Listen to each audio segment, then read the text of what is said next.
Where he was back in the day is your father was a fan of his, and where all you guys are now, and you recently just fighting him at WrestleMania 38. I used to travel with your brother. I was jerking the curtain or mid-card. He was working the mains. We used to travel just fighting, and where he was back in the day is your father was a fan of his, where he was back just because of that music. Well, there's just a lot of history there just because of where Roman is right now, where Seth is right now. Where he was back in the day is your father was a fan of his, and where all you guys are now, and you recently just fighting him at WrestleMania 38. I used to travel with your brother. I was jerking the curtain or mid-card. He was working the mains with Sean, and he had so much heat. It was just unbelievable. We had so much fun traveling together.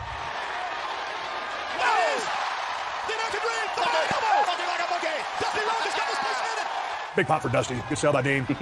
So, oh man, there was so much happening on this day with this match, but what this boiled down to, this is hilarious that it's Seth and I. This is the greatest crossroads ever, by the way. This is the one that's held the standard. Wham! Ever, by the way. This is down to on this day with this match, but what this boiled down to, this is hilarious that it's Seth and I. This is the greatest crossroads ever, by the way. This is the one. This is the one that's held the standard. Wham! This is on this day. There was so much happening on this day with this match, but what this boiled down to, this is hilarious that it's Seth and I. This is the greatest crossroads ever, by the way. This is the one. This is the one that it's Seth and I. This is the greatest crossroads ever, by the way. This is the one. This is the one that's held the standard.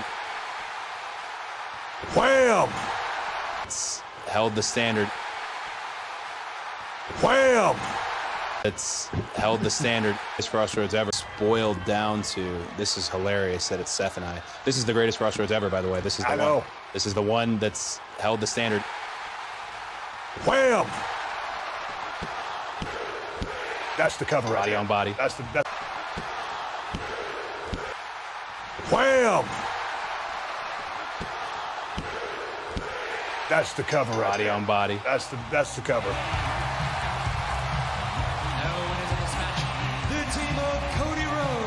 So much happened in terms of this angle and us on television playing the role of the family that was not beloved to the degree that some of these other families in wrestling are, specifically the McMahon family, at the highest level, how they thought about us. But also behind the scenes, every aspect of this, from him getting punched, to me getting fired initially, to Dustin coming back in Toronto, all of them were really moments of let's legit prove it. Let's legit, and that's why, you know, when it's real, it's nothing's better. This is just a real thing. Yeah. Dustin and I are 16 years apart. I love Dustin, but we didn't get a lot together. And the three of us, my gosh, I think we got one other big opportunity like this together. So for us to be a family in front of the audience actually helped us be a family not in front of the audience. I'm coming off of that Intercontinental run, so I don't know if people understand, but I was very frustrated. I wanted to get away from Dusty stuff, and I wanted to get away from legacy, the actual legacy, and carve my own. And looking back at this, I'm so glad that we stopped and found this piece of business, because this is his last go-round. Right. This was the last bionic elbow. He couldn't get up the steps. Jamie Noble was a great guy, very much like Jamie. He told Dusty earlier in the day, he said, don't take your belt off, because he was afraid that my dad's pants would fall down, right? Well, my dad took his belt off anyways and swung it around, and we'd been working for 10, 15 minutes, and the crowd's getting there. It was a very hot environment there in Buffalo. But when he did that, and they all came up, I remembered looking and being like, yep, that's it. That's what makes him him, and that's what kind of makes us. We're Seth, Roman, Mox. We're all trying to get there. But Seth, Roman, him, and that's what kind of makes us. We're Seth, Roman, Mox. We're all trying to get there. But then, hey, here's a reminder of what there looks like, and it was just that elbow and that throwing his whip around. Very real moment. Yeah. We're gonna talk about Dustin. I gotta grab one of these. Can I get one of these white ones? Absolutely. I gotta try the lager. Here you go, right here. American Nightmare has to have the American lager for sure. Up top. Let's shift gears here. Cheers. Cheers. Thanks, sir. So you're going to continue working with Goldust, and you're going to become Stardust. I know you've told the story many times.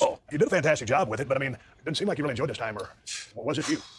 You know, we were talking earlier about Dash and Cody Rhodes was a departure, and it was fun. It was like, hey, you know, you use this term base. So this is my new base. I'm gonna do all the things. It's like when you get a new tag partner. I'm gonna train with them. I'm gonna learn about them. We're gonna build a chemistry. This was one that was so hard to start with, because originally it was Silver Dust, and originally I'd walked into a production meeting with the silver suit on and a paint proto look, and it was so just uncomfortable. It was definitely a step down from where we had been just in that angle alone. I don't think its intentions were to bring me down. Right. I'm a believer that everyone's intentions are to make it work. And the initial stage, a lot of it was challenges, like, okay, to sing Wish Upon a Star and fully commit to it, and they were like accepting challenges you didn't want. Okay, I can make it a thing. I'm gonna make Stardust a separate entity, almost like the symbiote to who I was as Cody. I'm gonna make it, but they weren't fulfilling, even if you got the job done. And that's another thing about the Stardust run. We had these great matches with Usos, we won the tag titles, but it was too much of a departure off my map as to who I wanted to be, and it was short term, and it ended up not being short term. So he has these phases. In the beginning, it's like a mini Goldust. Then Stardust veers off, and I had a British accent. I'm hissing, and I'm working Stephen Amell, and I got that Arrow crossover, which was huge. This is peak Stardust. So there were these great moments to it. It really was, and I was able to get a whole new lease on my career based on this specific match. But also, this is after my dad had passed away. So I don't blame WWE for keeping me as Stardust. I don't think I could have been anything else at the time. I wasn't ready to emerge and basically, hey, he's gone. Now you're going to be Cody Rhodes, the head of this family, essentially. I wasn't ready for that at all, legit. And I was very angry and bitter and jaded when I left. And a lot of those things I still would say, but this was a good place to be, actually, behind the pain. And I don't know how many times people have heard that, but I needed to be here. I wasn't ready to be Cody Rhodes. Everything at home was terrible. We lost Dusty unexpectedly. I didn't know how to handle that. I didn't know what to do with my mom. I didn't know. How did you process that? Because it caught me off guard because I didn't know anything about his health and I heard he was gone. And it shook me up. And I can only imagine for you. I mean, I thought we had more time. I think that's always what you think. You know, he wasn't in the best of health, but he didn't have any chronic issues. Like at one point, people thought he had stomach cancer. He didn't have stomach cancer. Asking me, right? This is the worst thing ever, right? Lose the man, right? Lose him, and especially considering all the stuff that's going to happen that he's not going to see. But if you'd asked Dusty, he might say this is how it was going to go because he hated the idea of being an old man. Hated it. He hated watching his older colleagues wrestle past their time. And I think if you asked him, yeah, that makes sense. I didn't process it. Stardust was a way to, okay, I'm going to focus on this. Oh, there might be a TV show opportunity. I'm going to focus this. I bought a new house. I was living in Dallas. I didn't process it. I did not begin to process that everything had changed until I left. WWE kind of went out on the independent scene. That's where we started meeting fans, doing these meet and greets that goes on for hours and hours. Start these one-to-one connections, which come to find out is the most important piece of the sauce as a wrestler is actually connecting with the fans, which is shocking. That's what eluded me for so long. But I didn't process it. I didn't want to flinch. Today, I get very emotional when I talk about Dusty. So I'm on Raw the other week. I'm telling the story about Dusty. I get emotional. And I see people, small pockets of people thinking that that's an act. What the act was the 6 years or whatever where I didn't move, where I didn't flinch, where when asked I didn't bat an eye, I didn't shed a tear because I thought that was what my family needed. No Dusty. Well, what is my mom going to need me, and then what do I do in terms of how do I represent all of his assets and all the things that he brought to the industry? But yeah, I mean, it's a very specific story. When I was there with him for the full 36 hours that he died and watched it, and I went from wanting him to live to please, man, go. Like you have no quality of life, please go. I watched him get paddleboarded and come back. Even though it was a purposeless situation, I watched my mom just try to lie, even though she worked in the medical field and knew what was what. It was a very difficult situation. And this is the thing. Brody Lee told me this, and I was really glad that I was somewhat able to tell his own son this. But he said people will be bothered by how much it hurts. They'll say eventually they can't get over it. I was really glad that I was somewhat able to tell his own son this, but he said people will be bothered by how much it hurts. They'll say eventually, like, hey, man, get over it. It's been X amount of time. His dad had passed away 10 years prior to him telling me this, and he told me nothing's changed since the day. It feels like it just happened yesterday. And that's really probably the best I could tell anyone who goes through that type of trauma, that type of death, is a father or someone in their family. It doesn't go away. You live with it forever, which there's a positive side to, too. And a prime example is the bionic elbow at WrestleMania. Like, I do live with it when I choose to. I can pull it out. I can let us all heal from it to a degree because his death affected. That's the thing. When a wrestler dies, there's an ownership of him. Oh, I'm so sorry. I feel so bad. No shit. Me too. Like but I learned to just, understood. Your dad was my favorite wrestler. Yes, he was mine as well. Today, I'm just happy that the business is really kind to him. And he's got this A&E documentary that's coming out that I'm really looking forward to because the more people know about what he did, just again, this little kid who wants to be proud of their dad. Like he did a lot behind the scenes that is very important to what this will become today. Yeah. But before I move on, I'll never forget, I was down at USWA and I'd gotten word that WCW was interested in me, so I flew down to see Dusty. He was booking the territory at the time, go to the CNN Center. He would, maybe I see you in the heel. And he brought me in. Yeah. And not too long after that, he put the TV title on me. I couldn't lace my boots, but I mean, your dad did so much for me. And everybody, he touched everybody. I don't want to tear up either. Following the Stephen Amell match, let's move on. Yeah. The Stardust thing just wasn't working out. WWE seemingly did not know what to do with you. And that's a great picture right there, which prompted you to request your release. Sure. And so the decision to do that took a lot of guts, put it that way. You have a job, your wife has a job, you're not where you want to be, but you're both gainfully employed. And so you put it out there, you want to leave. They said, okay, see you later. Well, decision. Very. But one of those decisions, I feel like all of my heroes in wrestling or in entertainment have had to make the decisions that maybe others wouldn't make. I just made one recently. And at the time, there were all these factors that was going into Stardust was supposed to end. I was going to be Cody, I was going to be Stardust, all this was supposed to happen. And it wasn't happening fast enough. And all the advice I was getting, well, go talk to such and such, go talk to such and such. And at this point, I'm thinking, okay, I don't feel very welcome. And I released myself. I just put out a statement on social. Somebody in talent relations said, I'll see you next week, because I vented to them. And I said, no, you won't. And I put that thing out, and that was it. It was an incredibly unprofessional way to do it. I broke the ties. I had to go. I needed to go. I didn't even sign my release papers. Everything I didn't care. I worked for you for 10 wonderful, beautiful years. I met my wife here. I had this great run with my brother. I got to work with my heroes in the business. This just isn't how I needed it. It can't end this way for me. So I'm moving on. No hard feelings, which was the best possible thing I could have done at the time. And maybe there was no way out of this. I was so embarrassed. I talk about the good side of Stardust, and I really do mean it. But I was so embarrassed by this that I do appearances in full gimmick. And people be like, oh, it's the commitment. No, it's the fact that I can't bring myself to be Cody and telling them, oh, I'm also Stardust. And doing the I needed to be. It's a sad clown thing. But there was no way out other than the nuclear option, which is what I did. And I am so glad I did it. And if it pissed anyone off or if it affected anyone adversely, I do apologize. I don't think it did. We're all here now. But yeah, it was a huge moment. Huge. What was the transition? Because you go from a weekly paycheck, the both of you, to whatever. And then you're all over the place. I mean, you're making the rounds. I mean, you're going to end up doing some stuff with Japan, but it's not, the pay structure's not the same. As I was thinking, and I'm going over, it's like breaking out of prison a little bit. Yeah. You're thinking, okay, how am I going to keep, I'm so well paid here. And you're institutionalized. I'm institutionalized. You're on schedule. So how do I do it? What's the money like? One of the best people was Kevin Owens, because he had come from that scene. So Kevin kind of gave me a real indication. He goes, here's what you could make. He goes, some guys make even more, but you're going to work Friday, Saturday, Sunday, and it's not the WWE loop. You're going to fly every day because you're not on a loop. So I might be in All Pro Wrestling in San Francisco, and then I might be in Pro Wrestling Magic in New Jersey the next day. And I got myself a Big Show, again, just jumping in and a moment in need in my career. Big Show hooked me up with an agency in LA, still my agent to this day. And that guy helped out with some wrestling bookings on the side. He's got a little Carney in him as well, right? He hooked me up with that. And that individual set me on a path. That was the most important thing I could have done as a wrestler at the time, which was I was going to go to every independent wrestling company that ever existed, everyone. And I was going to come suit and tie, professional. I was going to work their young guy, whoever they wanted me to work. I was going to do anything that they asked me to do. I needed to work, and I needed to interact with fans again. Nobody in my family, God bless them, was understanding my need to heal and move on, not just from WWE, but from Dusty and everything. And that independent run in the list, which is now up here. So everyone on the list, I got to, except Roderick Strong, right? Who happens to work here. Yep. So it's available. So everyone on the list.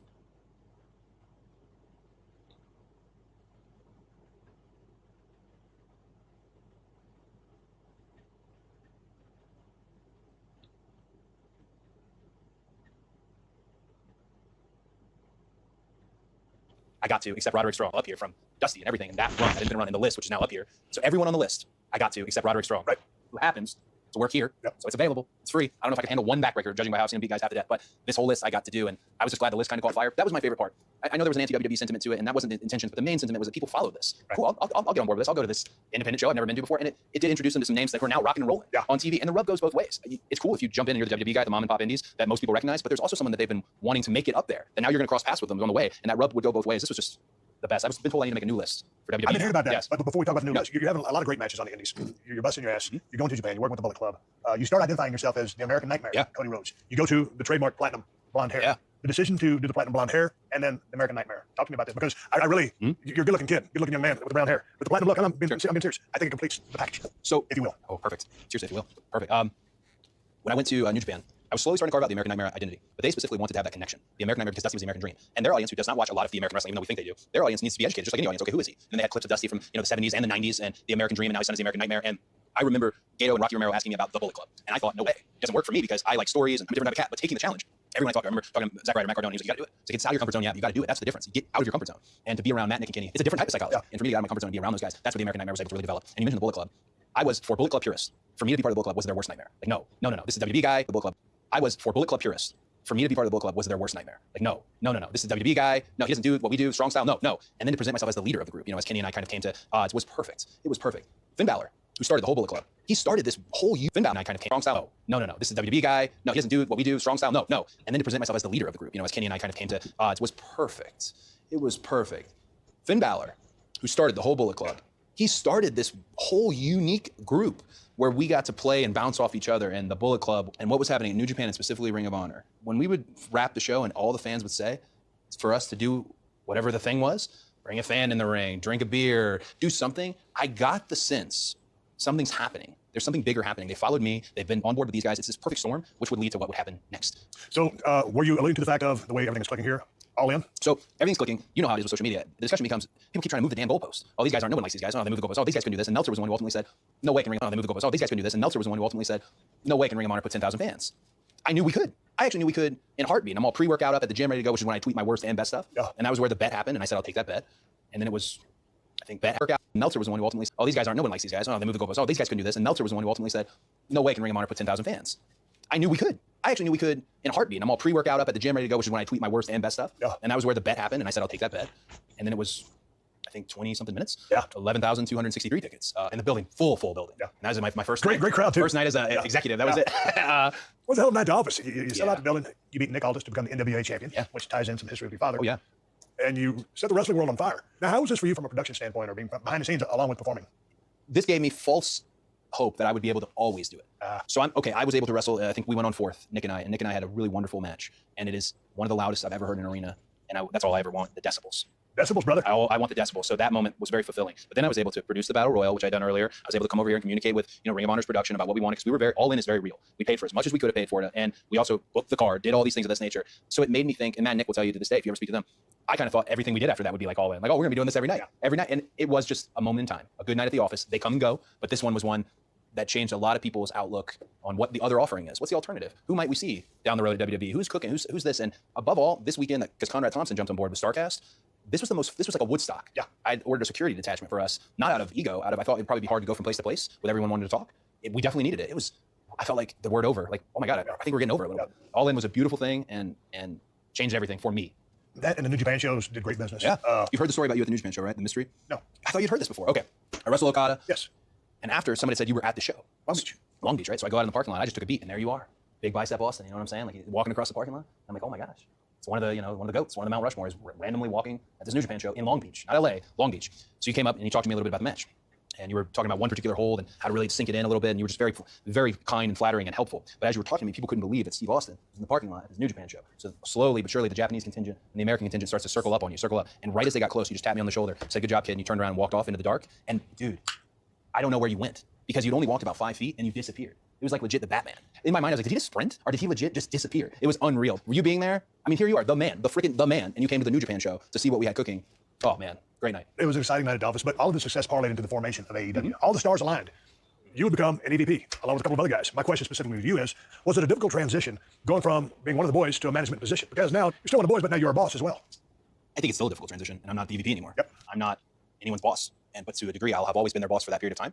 But when I was at AEW, so when I cross paths with them now, or when I check in on what they're doing, we still talk that way. That's just the way it is. I don't think I can turn the clock back and say, hey, I'm just one of the boys. I always feel like I am, because I like wrestling. I like telling stories, and I like taking bumps, and I like violence, and I like blood. That part of me is always one of the boys, but it doesn't feel like I can turn the clock back on the 3 years as EVP, because I was so active, man.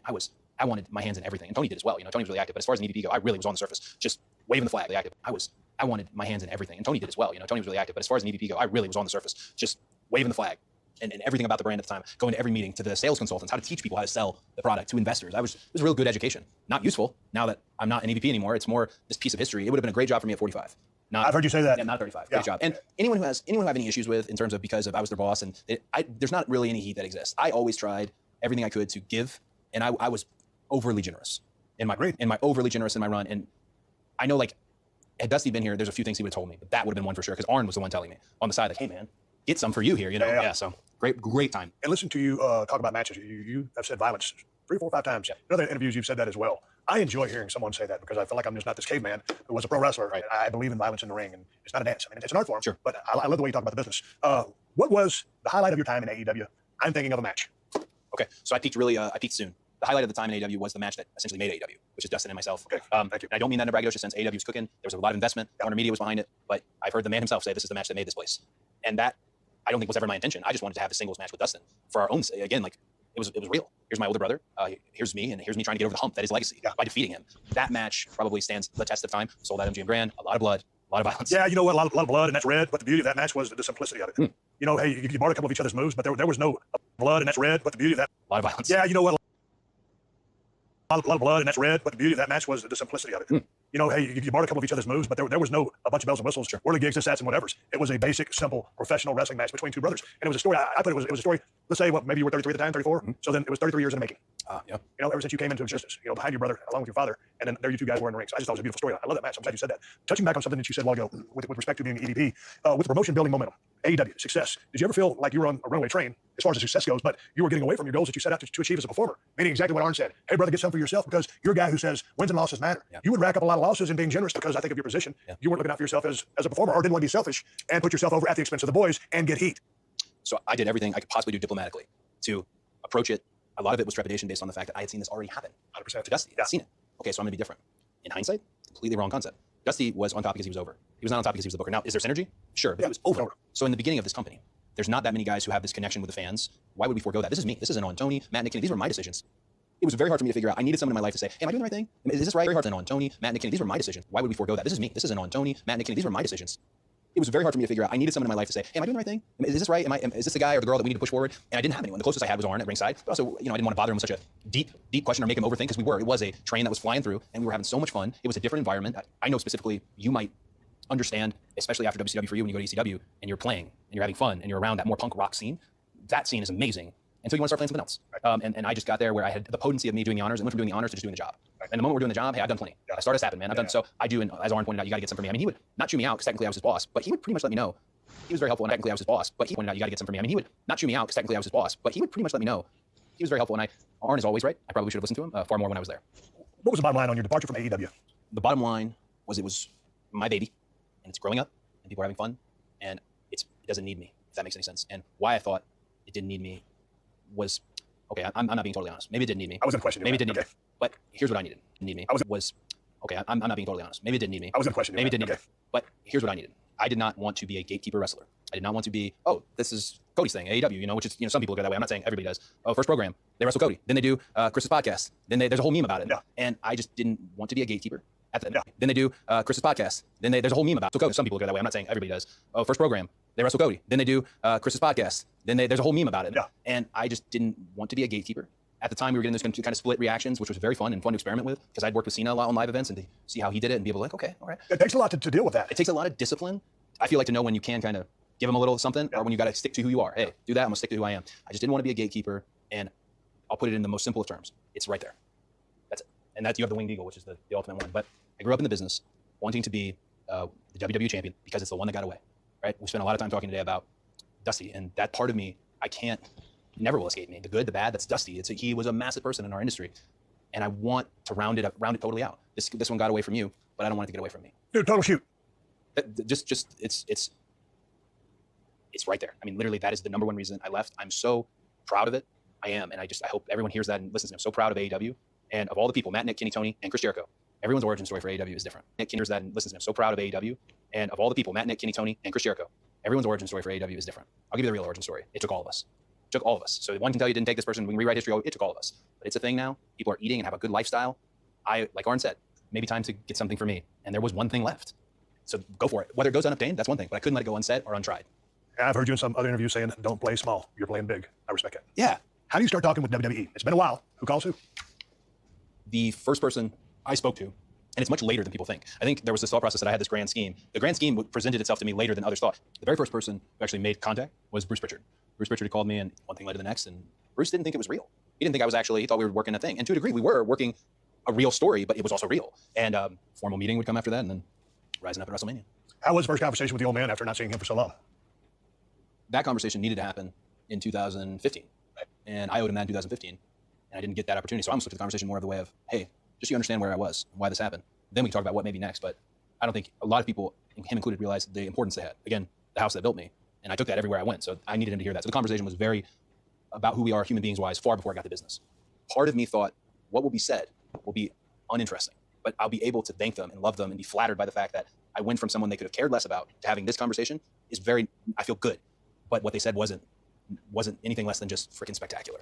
And it was just time. Timing seems to be a key issue just because of the contract expires. You're TNT champ. You're still working without a contract. Yeah. All of a sudden, this opportunity presents itself. WrestleMania is on the horizon, some 47, give or take, days away. And it seems just like, I don't know. I believe some things were meant to happen. Or do you believe in stuff like that? So I'd like to consider, I feel like there's a running joke with Matt and Nick, the Young Bucks, where they always say I'm an atheist. It's a dumb joke. I go along with it, whatever it may be. It's funny. But more than ever, my journey in wrestling has made it very clear that something is operating this big wheel in the sky. Because think about all the synergy. Dallas is where I wrestled my last Mania as Stardust and watched my friend, Matt Cardona, who also talked to me, gave me the advice to go back. Not just join the Bullet Club, but he was the one guy who said, absolutely, that's the ultimate win, go back. So that was my last piece of business there. I'm returning to that stadium with Seth Rollins, who is one of Dusty's kids from NXT. Yeah. And I get to show him, okay, well, one of Dusty's kids. I'm returning to that stadium with Seth Rollins, who is one of Dusty's kids from NXT. Yeah. And I get to show him, okay, well, here's what Dusty's actual kid looks like. Maybe a slow learner because Seth got to the mountaintop and I didn't. Right. All of that, the synergy around it, there has to be someone pressing the buttons in the switchboard. There has to be something because I don't think, no offense to any writers, but there's no way to write a better story than what's happening. Whether I succeed or whether I fall flat on my face, we're going for it. Like you said, playing big and refusing to play small. You're set to face Seth Rollins in a rematch this Sunday at WrestleMania Backlash. How do you feel right now going into this match? Not physically, but where you are as a whole, character-wise, as a professional, everything that you've learned, and what you came out of from 38 as you head into this match as the American Nightmare. This version, we've been talking about finding this identity all throughout the show, and I think you're doing your finest work right now. Thank you. Still a wrestler, still like we talked about, love violence, love mixing it up. At the end of the day, the guys who win the matches, and not just win the matches, win them at the big ones. The wins and losses and what we do matter. And I heard for many years that they don't, and found out damn well that they do. So I'm just looking to forward the momentum, take nothing away from what he's doing and the work he's doing right now, because it's next level. But I don't think he can stop the train. Upon your return, you tweeted out that wrestling is a love story. What did you mean by that? I think wrestling really is a love story. I think it's a love story between the wrestler and the fan. And if it's a real love story, that means it's going to go through a lot. There's a lot of highs and lows. There's time apart. There's time that's jealous. There's time that's angry. But ultimately, we're serving the same beast at the end, which is the show itself. So for that, it's a love story to me. I love this. I love why I got into it. I love the fans who don't love me, and I love the fans who do love me. It's all one big, true love story. And the thing I wanted from the time I was 8 years old, again, it's right there over my shoulder. And the opportunity, hey, I feel like I'm good enough. I found the identity. I can go for it. So then I think you almost answered my next question. My second to last question, does Cody Rhodes finally know who he is at this moment on a professional level? Cody Rhodes found out exactly who he was the moment I came up at WrestleMania and peaked out. Because I had all these ideas. Hey, I know what I am. I told plenty of people I'm the best wrestler in the world how I define it. I let them all know. But when I came up and was able to be received warmly like that and know what I was going to do next, I felt like I truly was in command of all that I have to offer. And that doesn't mean that there aren't a bazillion people now around me who are there to help. Well, we could try this, or what about this, or hey, this happened one time. I love all that in terms of that. But for the first time ever in my career, I'm going off my gut. Not such and such's advice, not this rule that exists. I'm going off my gut. And it will fail or succeed based off that. So yes, it's the best way to put it. Well, I think it's going to wrap it up. I mean, you're in the prime of your life. You're in the prime of your career. Everything's firing on all cylinders. I've watched you from day one. I followed you. When you left WWE, I said, man, what is this guy doing? He's got a job. His wife got a job. And he's just going to go gamble. And gamble on yourself and you won.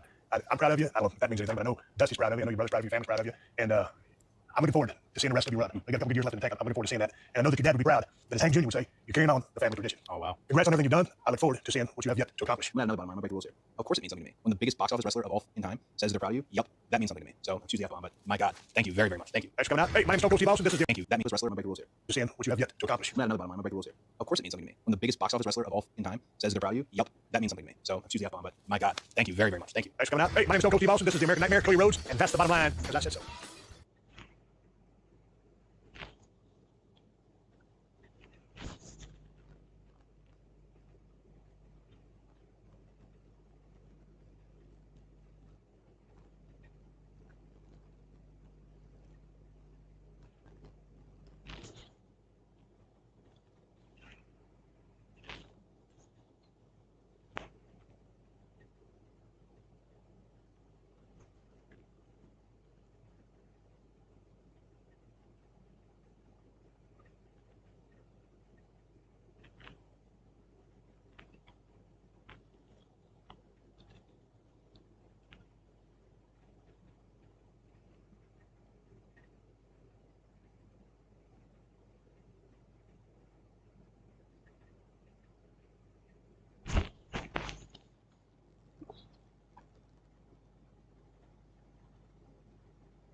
Yeah, I'm Stone Cold Steve Austin. Welcome to Book Sale Sessions. My guest today is one of the most successful and popular WWE superstars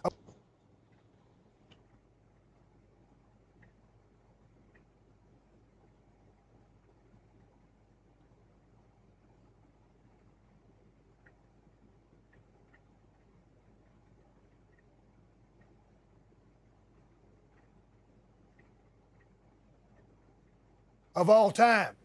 And she's just hitting her prime years. My guest today is the man, Becky Lynch.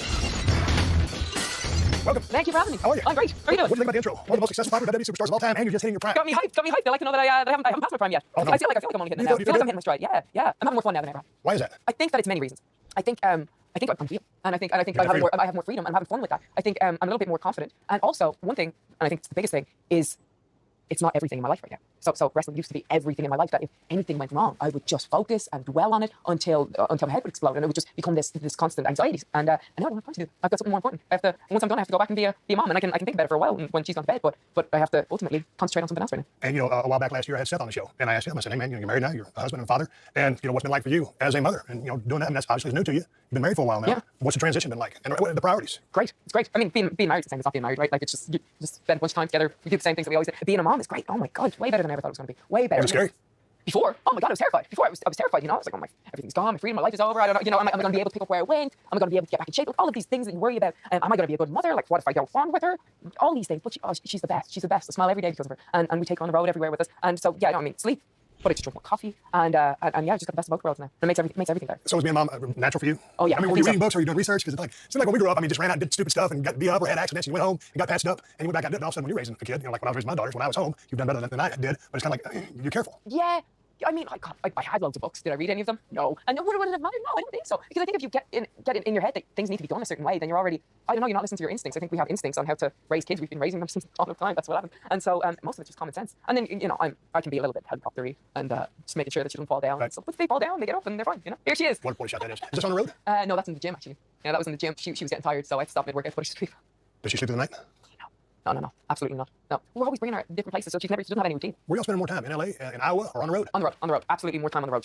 Her main place is we have a bus. Thankfully, we're very lucky. When did y'all do the bus? The end of 2019. Okay, so that thing. Lifesaver. And so, and because of the rumbling on the bus, she'll actually sleep better there. So I get more hours, and then I just. So she does get on the road?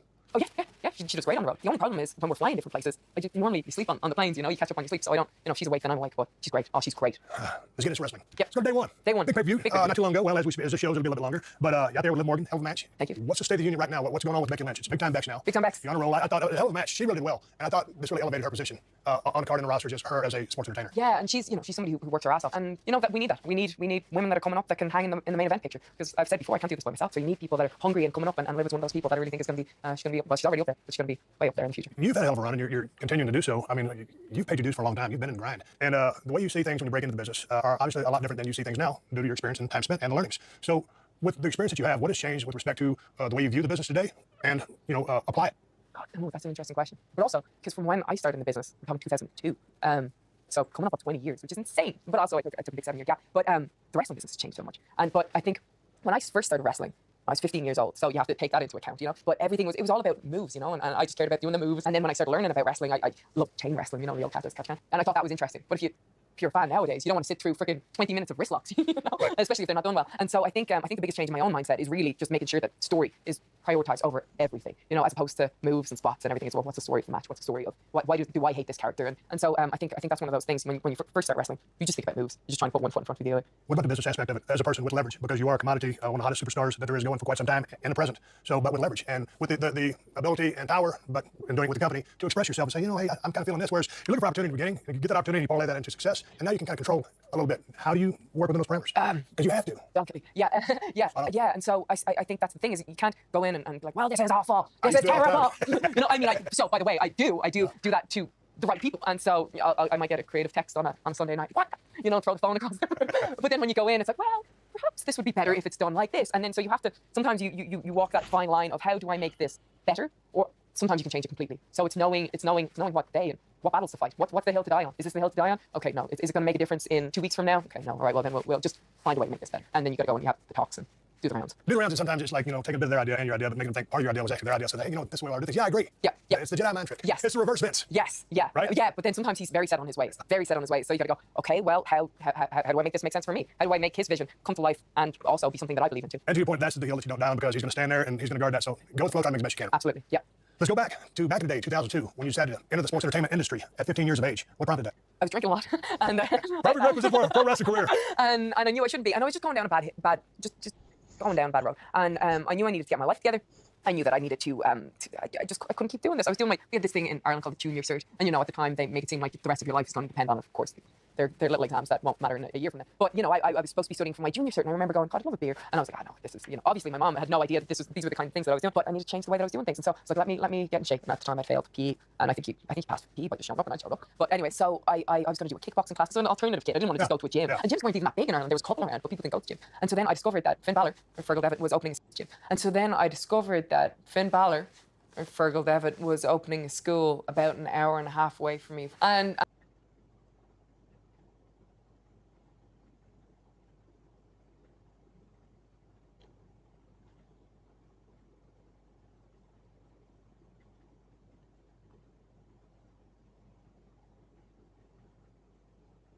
I talk about the fact that I'm having fun now and I have less pressure on me.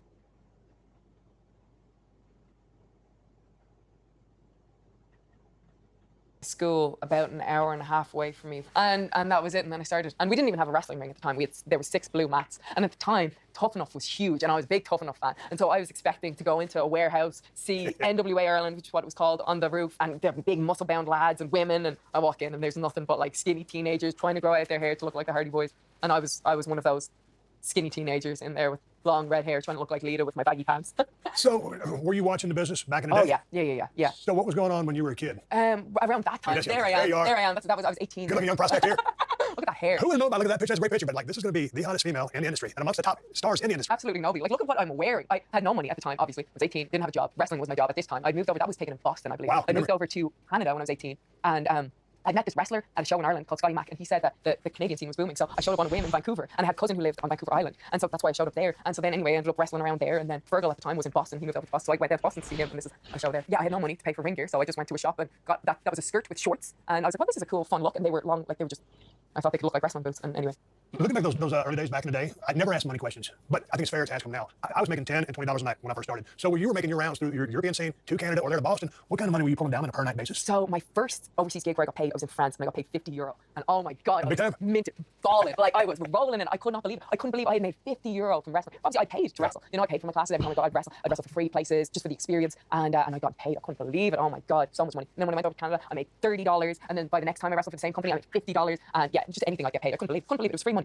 Still can't believe it. How quickly did you acclimate to the physicality of the ring and then put the psychology together? I was awful. Oh my God, was I awful. God, was I awful. I was so bad. Couldn't put one foot in front of the other. I felt deep. Oh, not like this to me. But I watched Tough Enough, right? And so I keep coming back to Tough Enough. When I watched Tough Enough, I would see these people, and I'd be like, this is your dream. What are you doing? Get off the mat. Do it again. You know, doing all my armchair coaching. And so with that, I knew that, well, I wasn't going to give up. And so I could withstand the pain. So it didn't matter how much things hurt or how bad I was. I just wanted to constantly get better. And luckily, my brother started at the same time, and he was awesome. He was really good. He was really good athletically, and he was really good with psychology. So he helped me a lot. Like we would practice stuff in my back garden so that I could get better. And any chance I got, I would go over to the UK because they would do week-long summer camps, and I would do that, or they would do 3-day special camps where you just wrestling all day long. And so as much as I could, I would just live wrestling, consume it. And then I took 7 years off. Well, we'll get to that Okay. real quick because I mean, but you're paying some heavy dues. I mean, you're hustling. You're out there putting yourself out there and trying to learn. Yeah. And then you have an accident in Germany. And was it the injury? It was a head injury. It was almost like a belly to back suplex. So was it? I suplexed her onto my on your head. head. Yeah. But when you watch the footage of it, said that's interesting. And then you were back home, and then your mother says she knows you got the cap on, and she's oh no. So did the injury put you out, or did your mother say, hey, maybe you should stop? So what happened was, God, it was a crazy time. You were concussed. You concussed at the moment. And one of the things is funny that when I got that injury, just to go back, they started chanting women's wrestling, right? And I was wrestling with this girl who, God bless her, she wasn't very good.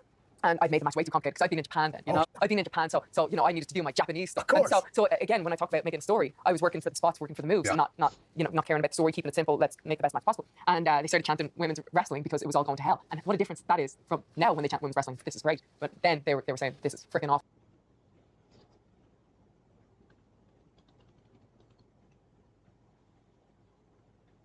Because it was all going to hell. And what a difference that is from now when they chant women's wrestling, this is great. But then they were saying, this is freaking awful. So I grabbed her and I suplexed her and she held on and landed on my head. Anyway, at the time, I was so hung up on making it. I was 19 at the time. I needed to make it before I was too old. I was 19, and I thought once I hit 20, that's it. I'm going to be all news, And it also promised my mom that I would go back to college the following year, because I moved to Canada when I was 18, dropped out of college to move off to Canada. But I said I'm gone for a year and then I go back to college. And at the time I wasn't getting signed anywhere, and they started to look at things and go, well, I need to look a certain way, I need to look like bodybuilding, whatever. So I started training for a bodybuilding competition, and with that then, my focus shifted, and so I wasn't caring as much about the wrestling, I was caring more about how it looked, and with that I was then dieting too hard and got some eating disorders, hormones were going all over the place, and I got very depressed, and then I got hurt, and then I was just lost, confused, I was 19, I had nobody to guide me, and I was going over to Orlando because again I was trying to say, look, I have a plan in place to my mom who was very worried about her 19-year-old daughter who was all over the world wrestling, and so I signed up for this personal training course, and then but I got hurt the week before I was going to go over, and then when I got over to Orlando I was planning to do different shows and stuff, and I got to the airport and I was like, I can't do this, I can't do this life anymore, I don't know what I'm doing, I can't see a vision for the future, and I felt very lost, and I called my mom and I said, please can you come home? She said no, you've given up on everything, you're all over the place, you have to see this through, and I was in tears in the airport, and I went over to Orlando, and then I couldn't face anything, I had no idea what I wanted to do, and I just said I got this head injury and I'm out, because I couldn't face saying, look, I don't know if I can do this anymore, couldn't face up to that, couldn't face up to letting people down for giving up, couldn't admit that I was depressed, that I was lost, and so I stepped away, and then I didn't know how to get back for many years, and it ate up at me for Was it eating up at you all the time? You were known for 7 years. the whole time. Flight attendant, other stuff. And so I would keep trying things, and I tried so many things. I was a personal trainer, then I was a flight attendant, who was a personal trainer while I was a flight attendant, did like teaching English as a foreign language courses, did scuba diving courses, did cooking courses, did everything that I could possibly think of, and then I went back to college and I studied acting, and I loved that, I absolutely loved that. There was always just this voice in the back of my head and my gut just saying, you have more to offer, like what if the Pearl Jam song, life would be different if I held on, I know that life would be different if I held on. I used to always listen to that song, and it used to eat at me, no way at me, and I remember I was 25, Fergal, Finn, was in New Japan doing really well for himself, and there was so much happiness for him because of how hard he worked, but so much jealousy too, like a little bit, like what would my life have been like if I had held on, and I'm doing all these wild things, and I sat down with him and I'm like, I just wonder, like, should I go back? He's like, well, go back now because I'm not sitting here with you another 10 years, it would be too late. This year would be 10 years ago from when he said that to me, and so I thought about it, but then, I had to finish my college course, and then I ended up doing stunts on the Vikings, and thought, well, I don't know what I'm doing, I kind of blagged my way onto the set, and so I went down to wrestling class, and it was the trainer of that, Joe Bray, who had just gotten signed by WWE, who said, "Would you go for a tryout? Because I think you get it." And like everything just. And it was the trainer of that Joe Bray, who had just gotten signed by WWE, who said, "Would you go for a tryout? Because I think you get it." And down to wrestling class, and it was the trainer of that Joe Bray, who had just gotten signed by WWE, who said, "Would you go for a tryout? Because I think you get it." And like everything just felt like it was falling into place. Like, oh yeah, this is what my life's been missing. The rest is history. Not really the rest is history, because there was a lot of bumps and hurdles from there. Yeah, but I'm paraphrasing you, but I think you've kind of said in the past. I mean, you feel like this is what you're born to do. Yes, yeah. So you decided to go to NXT after the road that you've been down and all the tribulation. What was it like for you? Awful. Initially, awful. Because, and so I kind of talk about how I talk about the fact that I'm having fun now and I have less pressure on me.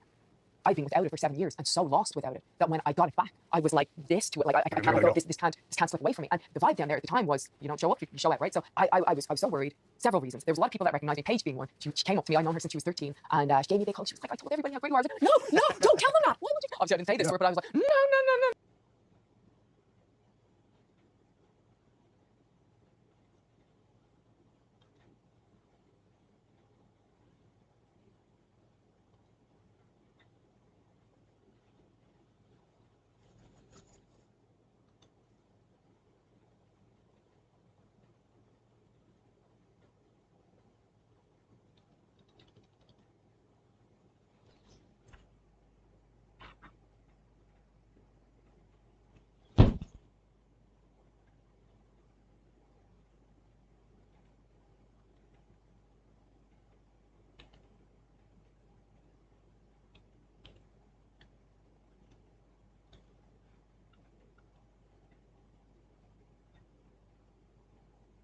Me, I'd known her since she was 13, and she gave me a big hug. She was like, "I told everybody how great you are." I was like, "No, don't tell them that. Why would you?"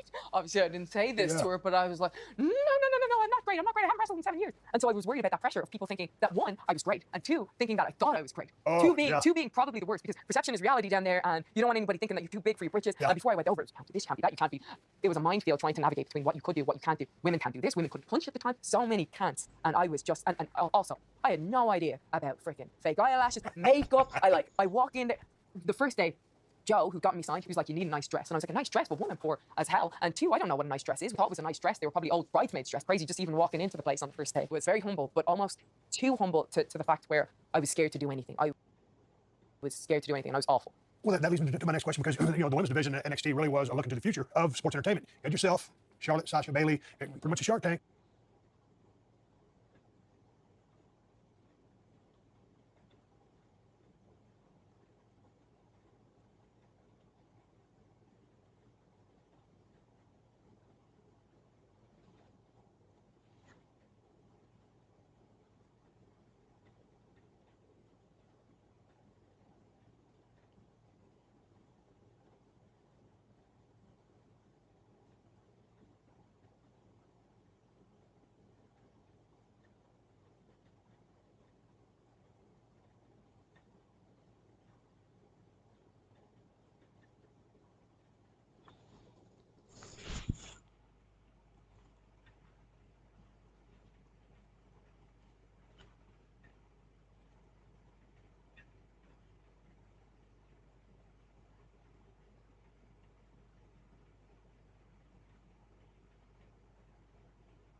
You don't know what a nice dress is. We went to Ross dressed for less.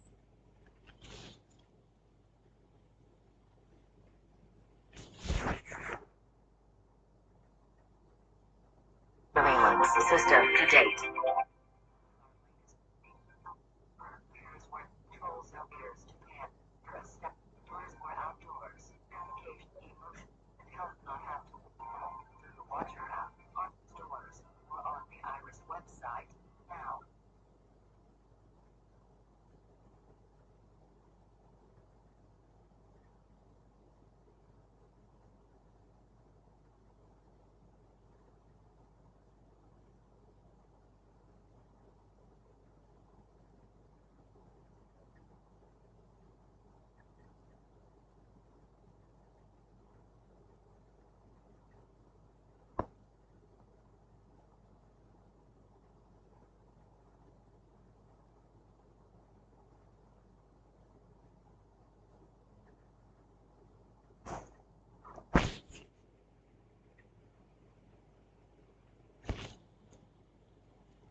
I show up looking like freaking, I don't know, just something that came out of a swamp. And my hair is all frizzy because of the Florida humidity. Yeah. And then you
Hey, I'm Stone Cold Steve Austin. Welcome to the Broken Skull Sessions. My guest today is one of the most successful and popular WWE superstars.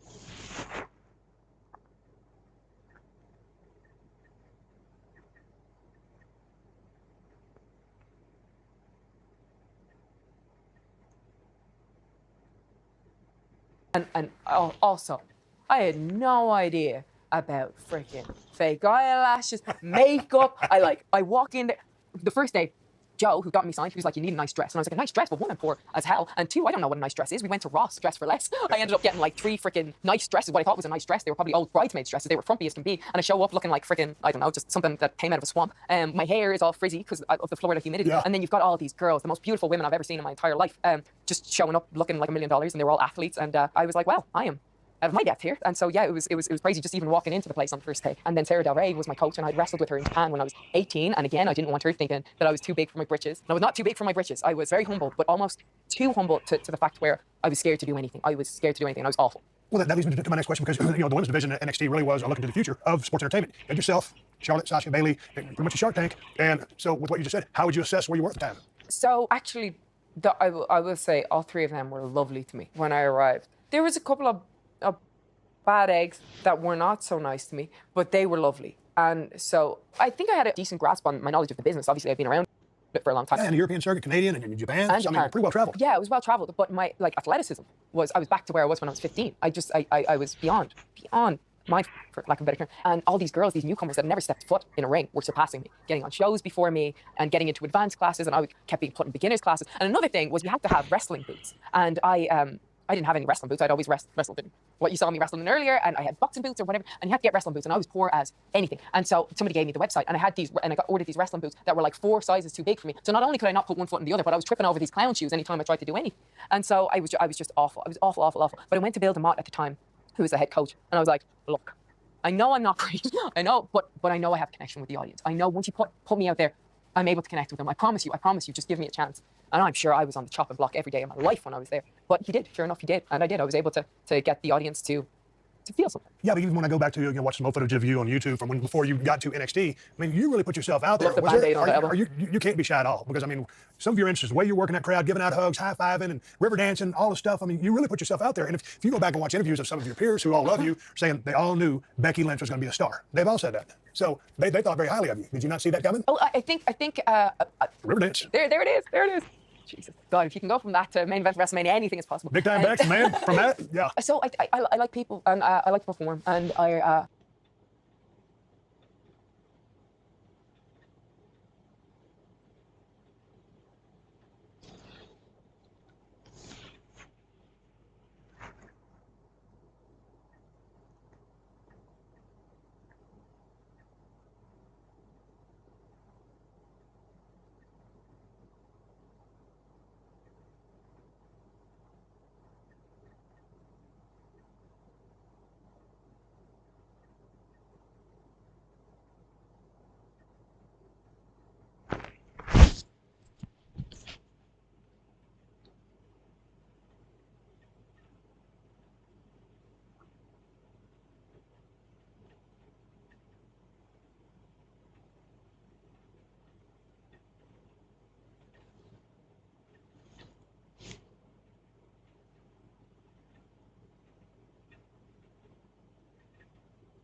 But I was tripping over these clown shoes anytime I tried to do anything.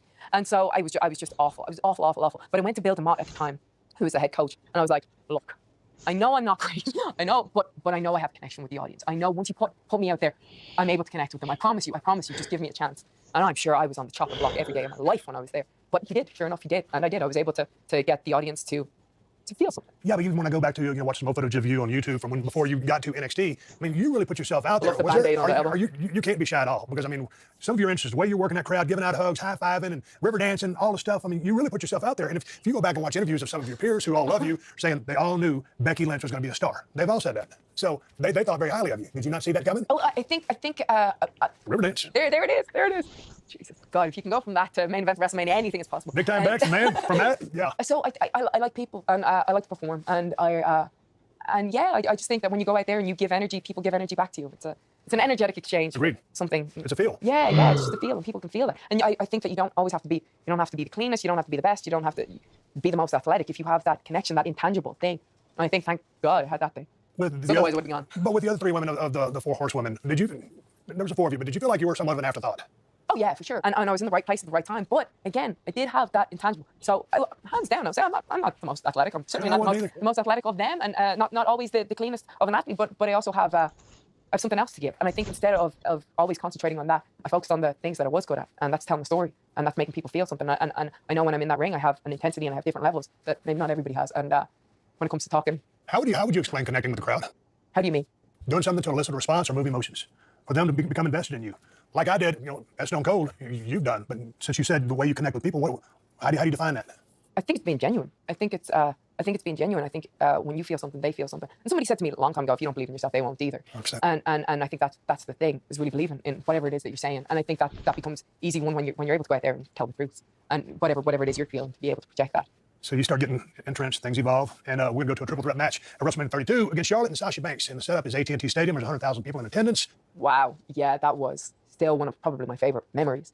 Just how big that felt, my first WrestleMania. And I wasn't meant to be in that match. It was supposed to just be Sasha and Charlotte. And I think I'd started to do so well. It's so weird how things happen, right? Like, all the biggest opportunities in my life have come because I think myself and Charlotte went into that storyline because I think some other women got injured. So what happened was, oh my gosh, it's so hard to articulate, but we're going back. And there was supposed to be a segment where there was a bunch of women, like 10 women all coming out. And I think Summer Rae was supposed to say something to me, and I was just supposed to walk to the back, and that was it. And that was going to be my story. But instead, I think some women got hurt, and it ended up being Charlotte and me in a 2-segment match where then we were best friends, and then that broke up. And that story did really well.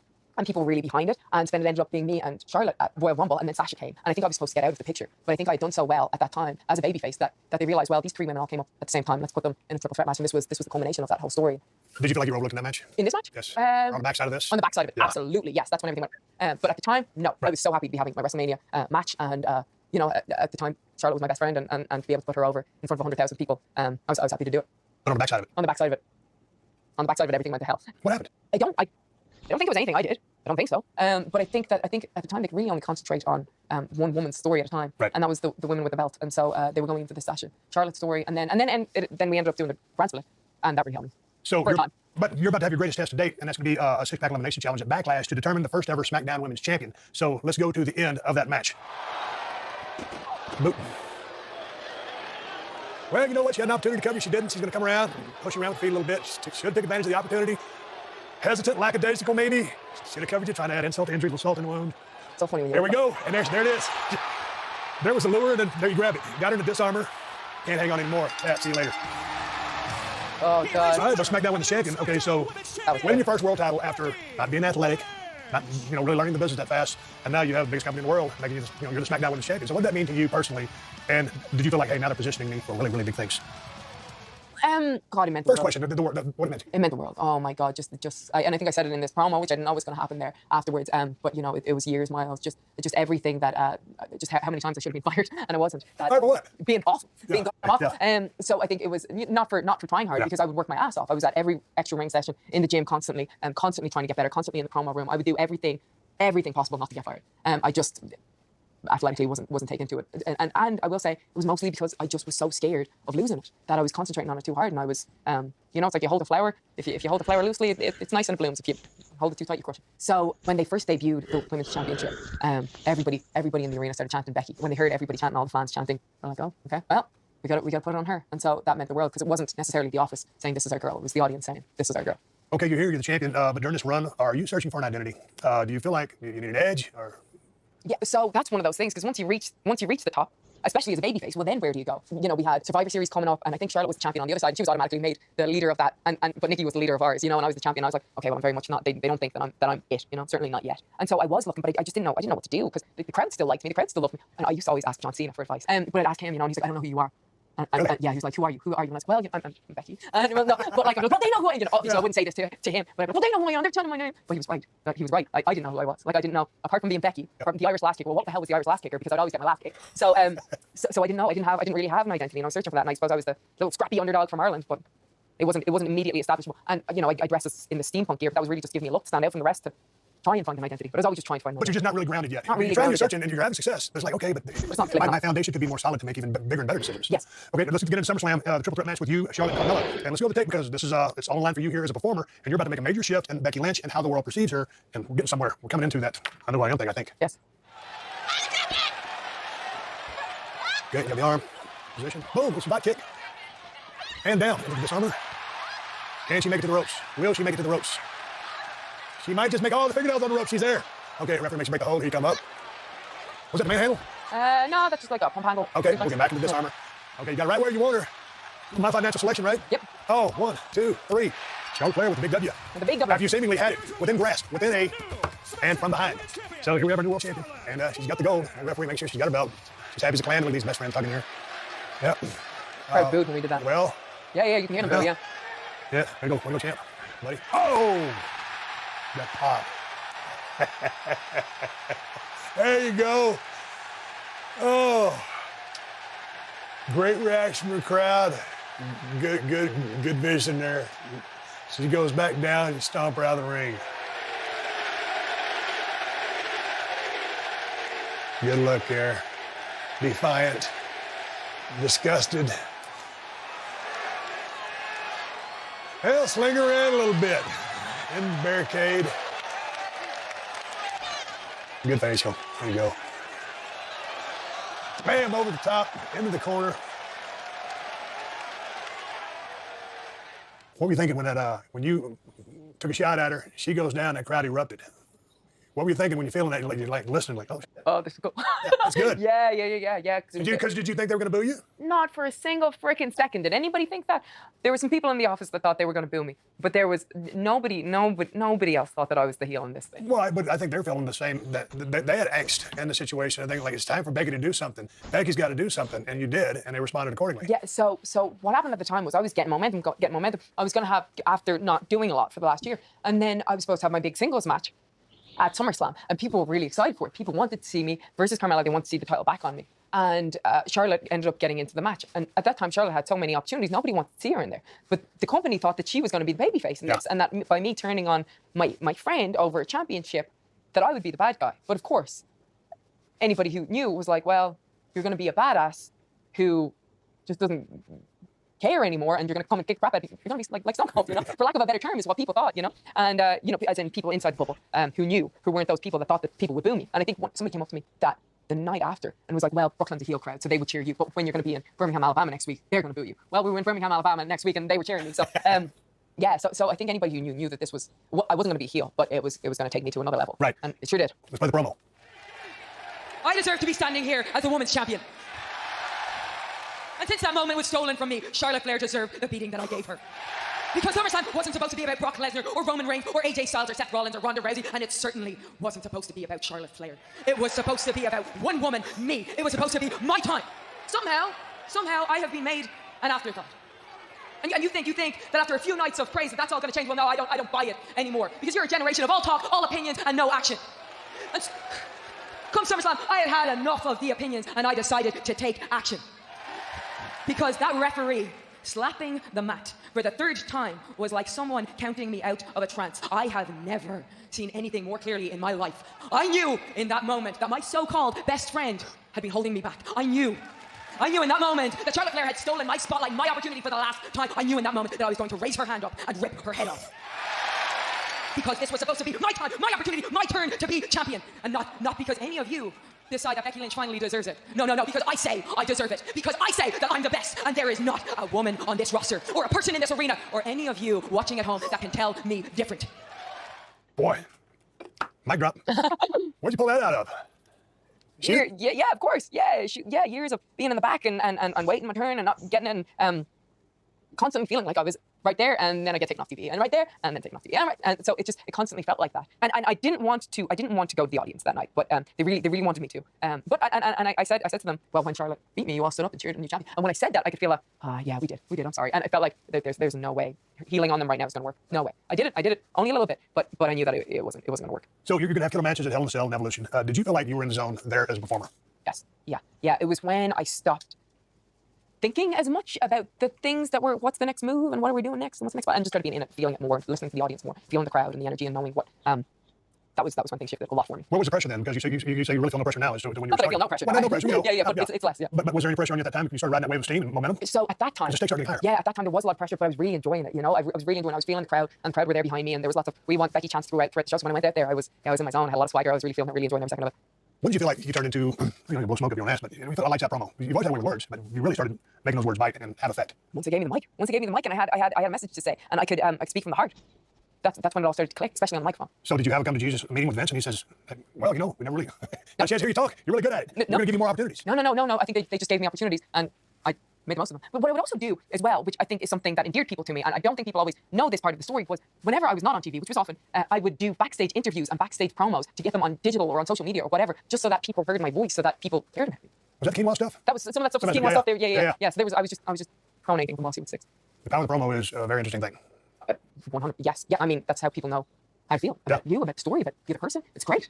I love it. It's probably my favorite thing about this.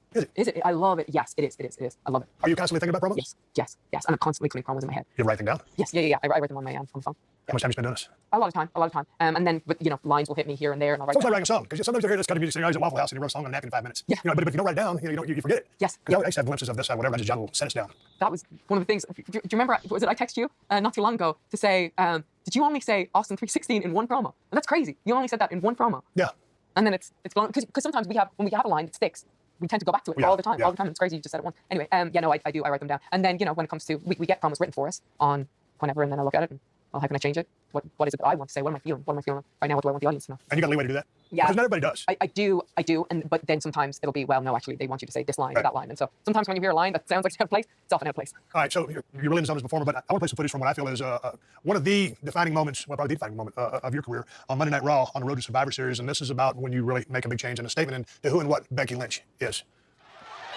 All right, action in the ring. It's a melee. Nia Jax with a big right cross. And, man, that thing connected. I mean, that was a solid shot. Yeah. In the moment, I mean, did she flash you? I mean, because you're concussed. Concussed out of my mind, yeah. Man, you got the swag, you're carrying the chair around, blood streaming from your face, your cheekbones, up into the crowd, and they're capturing it all. And you played it magnificently.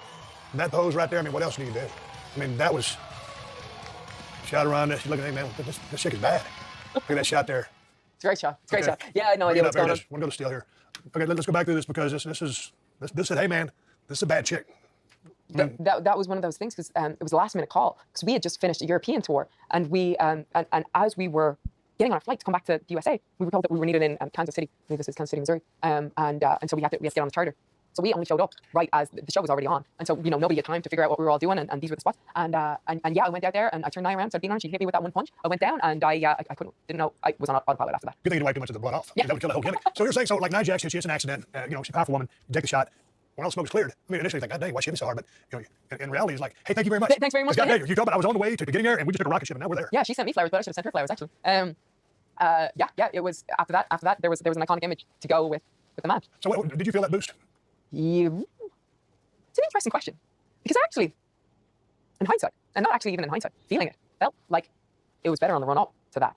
Because after that, because then I was a heel, right? And so I was still being booked as a heel, even though I was a massive babyface. And there was a lot of freedom in that. And there was a lot of I wasn't expected to show much vulnerability. And with the man character, vulnerability was a little bit hard. And I'm not saying that you shouldn't be vulnerable when you always have to show vulnerability, but in this stage, it just wasn't essential. And then after that, things started to get a little bit convoluted, but obviously it catapulted me to a different stratosphere, but I'm talking about the feeling and all of that. I felt better on the run up to that than the run after that. Really? Yeah. So then, when was the man? And I think that was probably because I was a heel. And so there was an element of freedom in that afterwards when I was a babyface, because after this I was a babyface, then I think I didn't feel as much freedom as I did on the run up. But what was just the creation of the man? The man was a chit chat between me and a friend of mine at the time. I would text him back and forth, and whenever I was nervous, he'd be like, "You the man?" And so then I'd say, "Well, I'm the man," get that in my head. And then he was like, "I think you should call yourself a man." So I started calling myself a man. And then I put out one Instagram post, and it took off.